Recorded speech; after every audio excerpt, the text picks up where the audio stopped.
Hey guys, so I'd originally planned to do this video upon finishing Tales of Arise to give my feelings on the game. However, after weeks of what feels like a never-ending grind, I have come to a conclusion that I really didn't want to come to. I don't think I like Tales of Arise. Now, I haven't come to this conclusion lightly, as I really wanted to love this game. The vast majority of the Tales fanbase seems to be loading all this praise at the game, and some are calling this the greatest entry in the Tales series since Symphonia first graced the GameCube back in 2004. But after 17 hours, I have not been able to come remotely close to the same conclusion about this game as so many others have. So let's cover the basics. Tales of Arise is the 17th, or 19th depending on who you ask, mainline entry in Bandai Namco's iconic Tales series, and it sees the series finally abandon the PS3 to embrace the PS4, just in time for it too to become dated with the PS5 now on the market. With the series finally abandoning aging hardware for slightly less aging hardware, the Tales team has made big changes to the series in an attempt to widen the series' appeal. Now, there is something I want to cover before getting into my review of Tales of Arise, and that is the notion that the Tales series has been stale or in decline since the release of Tales of Vesperia in 2008. This is a notion I fundamentally disagree with and think it's been brought about by the release of a handful of less than stellar titles in between some of the Tales series' top entries. If I have one issue with the series in the last few years, it's not about how stale the series has become, but how vastly different the combat systems have been since Xillia 2.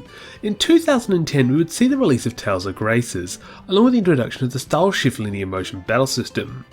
With this new battle system we now had chain capacity and a front facing camera. While Xillia 1 and 2 would temporarily bring back the side camera, the series has, in nearly all aspects, completely abandoned the classic battle system, first seen in Tales of Eternia, and then made into 3D with Tales of Symphonia, and this is a change that has always bugged me. While Tales of Vesperia remains one of my favourite games in the series, this is because of its story and characters and not its battle system, which in most respects felt overly simplistic and not very reminiscent of a classic Tales game. While this isn't necessarily a bad thing, we haven't had new entries to fill the void for those of us who enjoy the classic formula, which used to be the case back when the franchise had two separate development teams.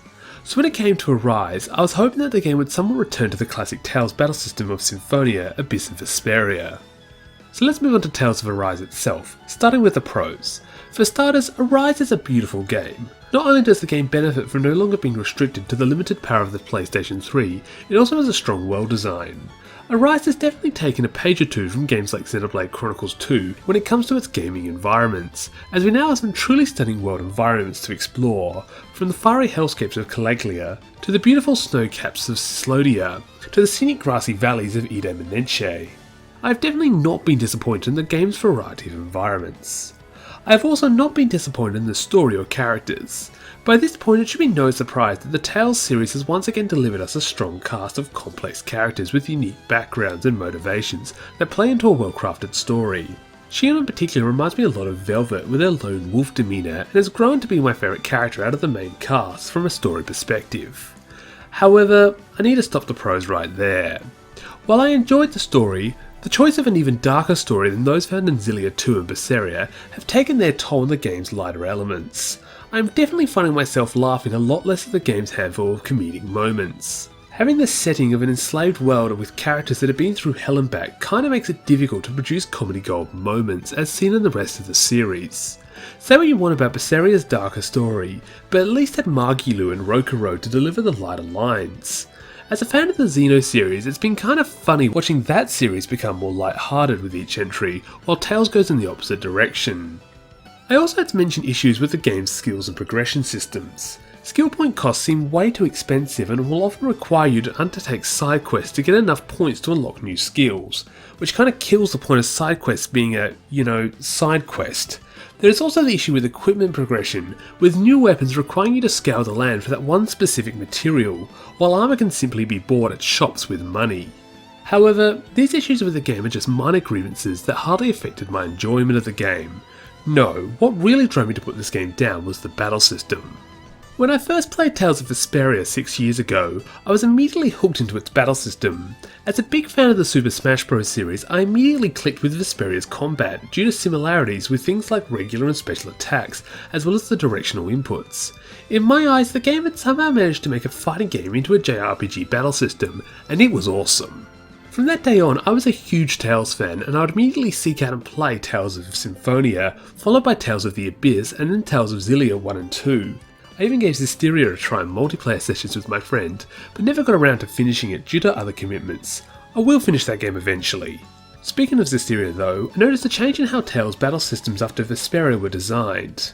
These changes were initially small, but took a massive leap in the form of Tales of Berseria Liberation linear motion battle system. Liberation in this case meant the abandonment of linear motion, with the battle movement by default being in free run, with linear motion only being used when holding the guard button. With the game no longer using linear motion, we saw the removal of directional inputs. Instead, each of the face buttons determined your attack. This meant we lost access to the two face buttons used for guarding in the battle menu, and altogether the game's controls felt simplistic. Combined with this with relatively overpowered characters, and Berseria's gameplay felt very much like a simple hack and slash.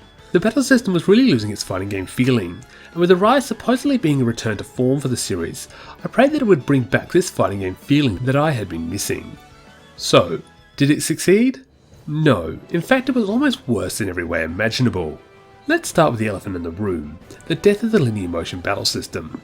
Despite being the bedrock for nearly every previous game's battle system, Arise finally decides to finish what Berseria started and kills what little linear combat remained in the battle system, and this has so many knock-on effects that fundamentally ruin the combat for me. Let's start with the aforementioned face button issues. Once again, arts are taking up face button slots, making inputs feel overly simplistic.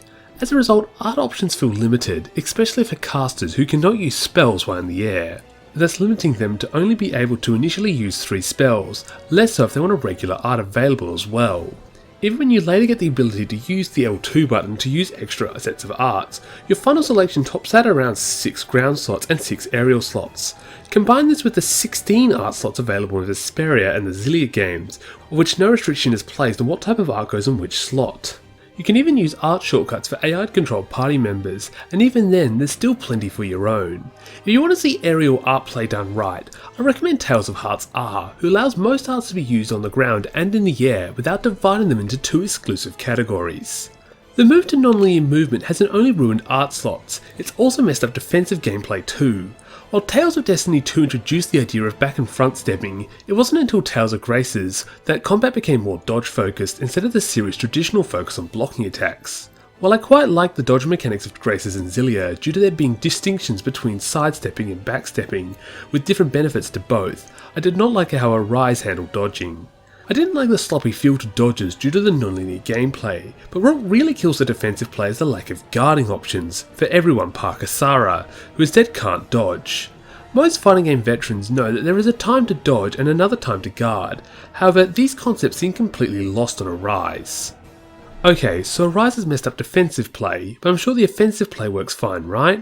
Well, ignoring the art issue, we now have to deal with the fact that all the game's foes now have super armor. Attacks no longer stun enemies unless you trigger a break, which can take up to multiple hits to accomplish, depending on your penetration stat, during which any time the enemy might choose to attack back with impunity. It's only once you've triggered a break that you're able to combo, which fills a gauge to release an insta-kill attack, which appears to be a combination of Vesperia's finishing strike and Rebirth's Hyougi. This would be fine if characters didn't have arts that take so long to unleash that the enemy is able to recover from its break and reset the break gauge instantly. The game is also designed around the boost strike system, so enemies have scaled up HP as well. Speaking of the boost strike system, for such a critical gameplay element, it is heavily restrictive. While a powerful secondary attack that you can call forth once in a while sounds good on paper, in practice Arise again suffers. For one, the game practically demands that you use a specific character's boost strike on a specific enemy, thus you cannot rely on other characters' boost attacks while you wait for a specific character's boost attack to replenish. There is also the issue that often other characters' boost attacks are unreliable, with Alphen's downing attack making launching enemies impossible, killing any form of aerial play, and Kasara's shield attack failing to stop charging enemies, already charging past the boost attack's hitbox.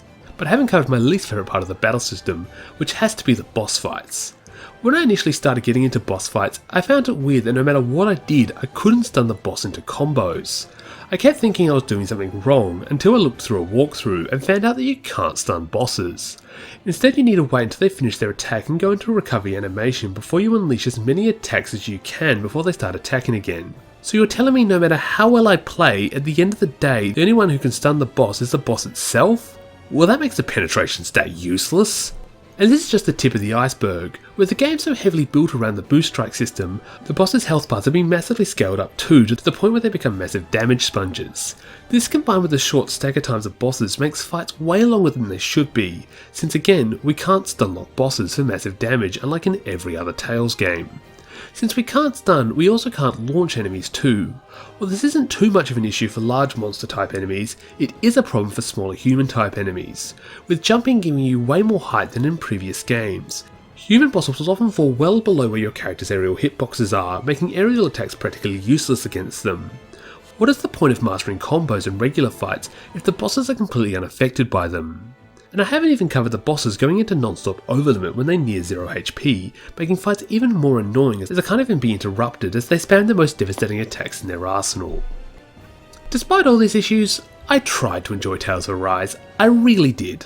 I thought, it'll click eventually. However, it never quite felt right to me. It was starting to get to the point where I was purposely avoiding fights because I didn't want to have to deal with yet more enemies that had super armor. What eventually killed Arise for me was when I decided the other day to switch over to my PS2 and play some more Tales of Rebirth for my upcoming retrospective.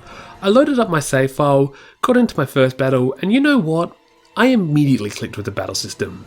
Attacks that are influenced by your directional inputs, enemies that don't tank through your attacks, and boss fights that test your ability to combo play, rather than have you attack them at arbitrary times. While Tales of Rebirth has some unique mechanics that make it different from more traditional Tales games, it's still a Tales game at its core.